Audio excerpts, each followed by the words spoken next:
Assalamualaikum warahmatullahi wabarakatuh. Halo teman-teman, perkenalkan saya Fitriani. Pada kesempatan kali ini, saya akan menjelaskan tentang cara melakukan uji independen sampel tes dengan menggunakan program SPSS. Nah, sebelum kita masuk ke praktik cara melakukan uji independen sampel tes, terlebih dahulu saya akan menjelaskan apa sih itu uji independen sampel tes. Uji independen sampel tes adalah uji yang digunakan untuk mengetahui apakah terdapat perbedaan rata-rata dua sampel yang tidak berpasangan. Nah, poinnya itu adalah uji perbedaan rata-rata yang terdiri dari dua sampel yang tidak berpasangan atau tidak berhubungan. Syarat uji parametrik data tersebut adalah datanya harus terdistribusi normal dan homogen. Karena jika uji independen sampel tes itu adalah ujian independen sampel tes adalah bagian dari statistik parametrik. Nah, baik teman-teman, tanpa berlama-lama langsung saja kita beralih ke langkah tahapan uji analisis datanya ya. Nah, di bagian tampilan Excel ini, saya telah menyajikan data tentang hasil belajar sejarah siswa kelas 10.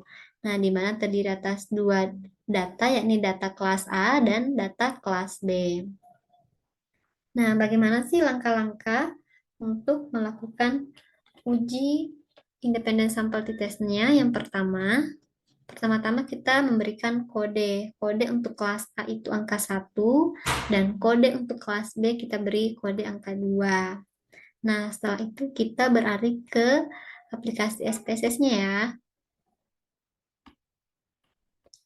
Nah, ini adalah bagian tampilan awal pada saat kita membuka aplikasi SPSS ya, teman-teman. Nah, di bagian name ini kita beri tulisan hasil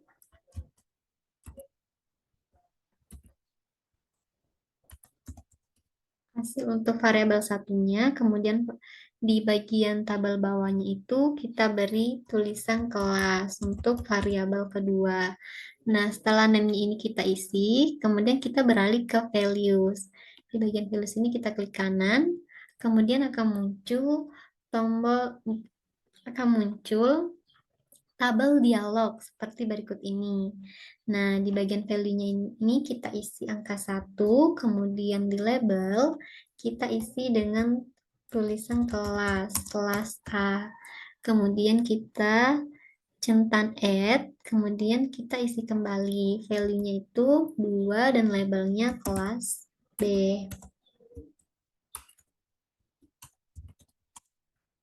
Nah, kemudian kita kembali, kemudian kita centang OK. Nah, setelah itu kita kembali ke data view.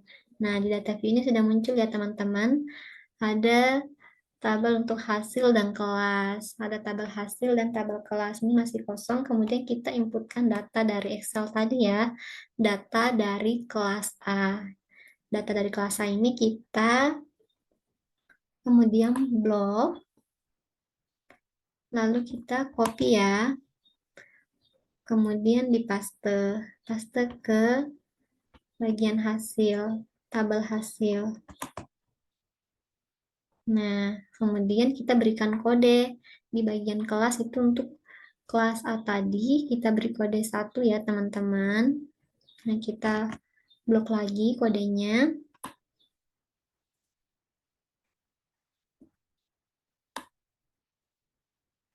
Kemudian kita copy, klik kanan, copy, kemudian paste pada bagian kelas. Klik kanan. Nah, lalu kita tambahkan untuk data kelas B, kita masukkan di bagian bawah tabel data dari kelas A tadi ya. Nah, kita kembali ke Excel, kemudian kita blok data dari kelas A, kelas B.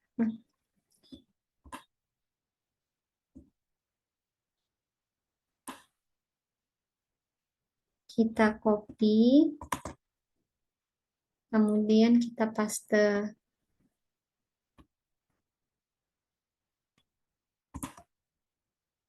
Nah, lalu kita berikan kode. Kodenya tadi untuk kelas B itu kode 2. Kita blok lagi ya, teman-teman. Nah, kemudian kita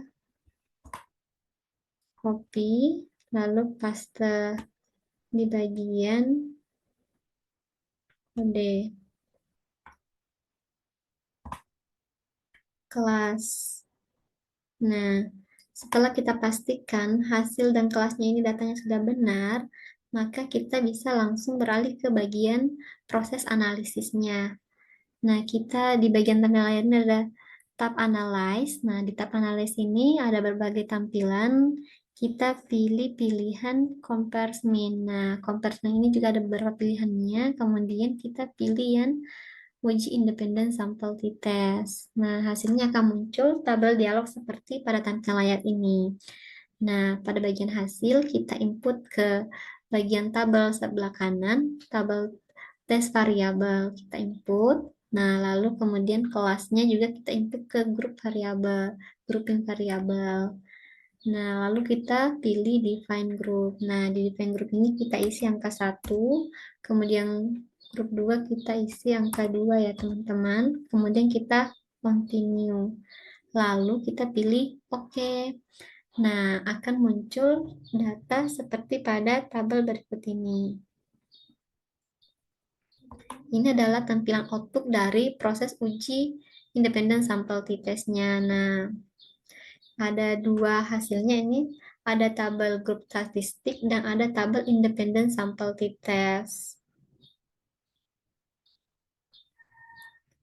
Nah, pada bagian grup statistik ini menjelaskan tentang statistik deskripsi dari data penelitian yang sudah kita input dari SPSS tadi ya teman-teman, data kelas A dan kelas B, di mana N ini adalah jumlah datanya. Kelas A terdiri dari 22 data dan kelas B terdiri dari 22 data.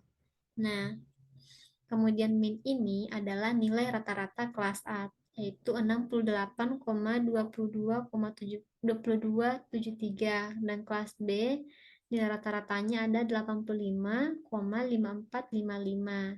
Nah, terdapat juga standar deviation dan standar errornya, standar error means-nya. Namun yang perlu kita perhatikan adalah independent sample t-test-nya, tabel ini.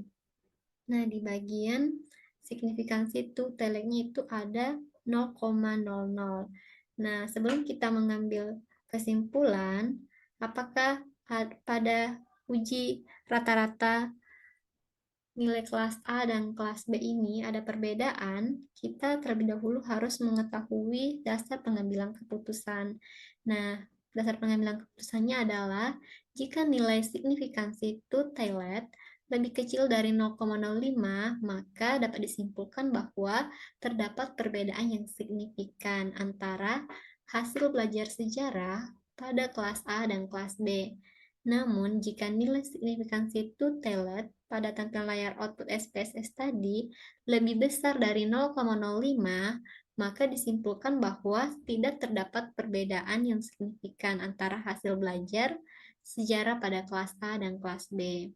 Nah, kita kembali ya ke tampilan output SPSS-nya tadi dari hasil uji independen sampel t-test. Nah, di sini kan signifikansi itu teleknya 0,00. Nah, artinya itu lebih kecil dari 0,05. Sehingga dapat kita simpulkan bahwa nilai uji rata-rata antara kelas A dan kelas B itu terdapat perbedaan yang signifikan antara hasil belajar sejarah pada kelas A dan kelas B. Nah, seperti itu teman-teman video tutorial tentang cara uji independen sampel t-test. Nah, semoga video ini bermanfaat ya. Selamat latihan teman-teman.